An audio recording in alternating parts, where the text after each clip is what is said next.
Well, it's been the lead story of almost every news bulletin and publication this week, with headlines such as Cardinal Sin and Guilty as Pell.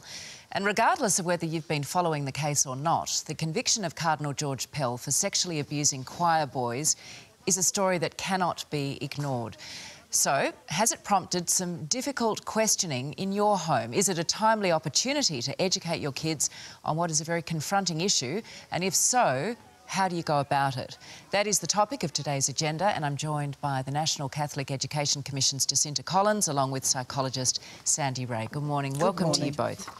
Jacinta, this week's news has been absolutely explosive and is no doubt testing the faith of many Catholics right around the world. I'm just wondering how you are equipping teachers at Catholic schools in Australia in grappling with this. It's a very distressing matter. And a very important matter that our school system has been grappling with now for almost 2 decades. And in recent reports, for instance, our Sydney Diocese has sent information out to all of our schools and processes for parents to engage with as well, because it's something we must get right. It's distressing for all of us that have a duty of care for children, and that's the thing that needs to be upfront. Just elaborate on that messaging that you're sending out to parents.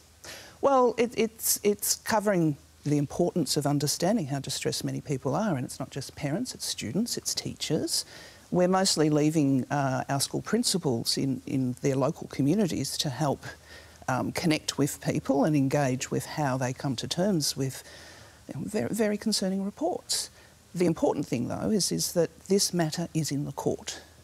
In the past, we've had examples of cases where people have struggled to be heard. This is in the court, and we should have confidence in our legal system to manage it. Sandy, this story is difficult for adults to comprehend, let alone how they then tackle having these conversations with their children, how to explain it. We don't want to deny them their innocence, but at the same time we can't ignore it. What is your advice on dealing with that? I think, you make a good point. It's really difficult for even parents, for adults, to comprehend what's going on, especially if, you have abided by understanding the Catholic faith. So I think the very first point I'd like to make is that parents need to ask themselves, how are they coping with their distress of this news? How do they think they can have a conversation with their children? If they don't, find a psychologist or a teacher or somebody else that they think they can allow their children to have this conversation with. So first of all, be reflective of yourself. How are you coping? Check in with yourself before you can have a conversation with your children. I think the other next important thing is that you really need to have language that is developmentally appropriate. So I'm talking for children under 12. We need to screen and very carefully manage the amount of information they're given. We don't need to deny them the truth, but be very thoughtful about the type of words that you are using with children. I don't know if you necessarily would introduce the language of sexual offender or pedophile, but talk about the good people that are surrounding the children. And I think this is a really important time to have what we call teachable moments for children, so that parents can reassure children that they are safe, that their world is predictable. And I think a really good analogy that I often engage in is talking about car accidents. Most children have been exposed to car accidents, and most car accidents is one person's fault that creates that car accident. But every day we drive cars and every day we're safe. So giving very practical, calm, reassuring messages about what this child's world is like. That's a really good analogy, actually. I can see how that would be effective. Jacinta, parents will want reassurance that they can, of course, trust the Catholic school system, that their children are safe. What is your message to parents on that front, that they can send their children to school and know that they won't be abused? And this is my point earlier about 2 decades of work that's gone into this area. Schooling is probably the best example of where protecting children was even ahead of the Royal Commission. There are other areas in the Church that are now responding to what we've termed Catholic professional standards, which have been developed, but schooling is an area, because of some of the very alarming cases that have occurred in the past, that we've been working on for almost 2 decades to ensure that our children are safe. The primary concern is the safety of the children in our care, and processes to ensure that have been in place for some time in our schools. So what sort of procedures are in place? Well, parents would, for instance, be familiar with the pairing principle. So nowadays, if students are in a school where they don't have good boundaries, like good fences around the school, students will be paired to go to the bathroom so that they are safe. Because in the past, it's not just schools, it's shopping centres, it's all sorts of places that pedophiles have been operating.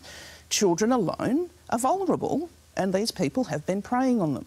Practices like that have been in schools for quite some time.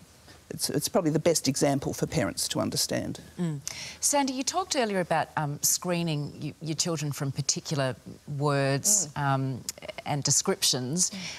I would argue that, you know, largely due to social media and the internet, that they are so familiar with terms that are well above what we would like them to know about. I know I've heard very young children throw around the word pedophile and assault and that sort of thing. So how do we keep it appropriate in terms of our responses to their questions? I think that's a really good point. I think parents often get very seduced by children's perception of their knowledge and questions that they ask. They might ask the word pedophile or sex offender, and I don't think 5 or 6-year-olds would, but maybe older children, but they don't often have the emotional repertoire to deal with the true implication of that. So it would be nonsensical to go into a detailed description to a 5 or 6-year-old about what a pedophile is when most 5 or 6-year-olds don't even know what intimate relationships or sexual relationships are about. So I think in those sorts of instances, for very young children, we need to deflect those sort of conversations till, again, it's age appropriate. I'm talking under 12, so 12 plus, of course, we can engage in those sort of conversations. But I think parents really have an obligation not to be seduced to thinking a child can cope with these conversations. They may be able to read, they may be able to write, but do they have the emotional repertoire to deal with what we're really talking about here? And I know you've taught me in the past, don't feel obliged to have a quick-fire answer. If you're not sure or you think it's above their level of maturity, you can actually pause and say, I'll come back to you. So I've never forgotten that. That's really useful. And, you know, this is, again, this is another opportunity. Looking at the bright side of it, is it's teachable moments for parents to engage in conversation, to reassure our children, to talk about the safety of their home. And I think this is what we actually need to emphasise. You know, schools are safe, there are a lot of good adults around, a lot of people are caring for them. And I think when you're finding, if a child is getting distressed over this, that they've been exposed to too much information, parents need to shut down the TV, the newspapers, etc., etc., if they're finding any level of persistent distress about this conversation. Very useful advice and very reassuring. We have dealt with some of these issues in the past, for instance, with children, with the language is about stranger danger. And feeling safe. They're the issues to explore. And driving home that message that most people are good. It is wonderful to have you both in this morning. Thank you so much. Thanks very much.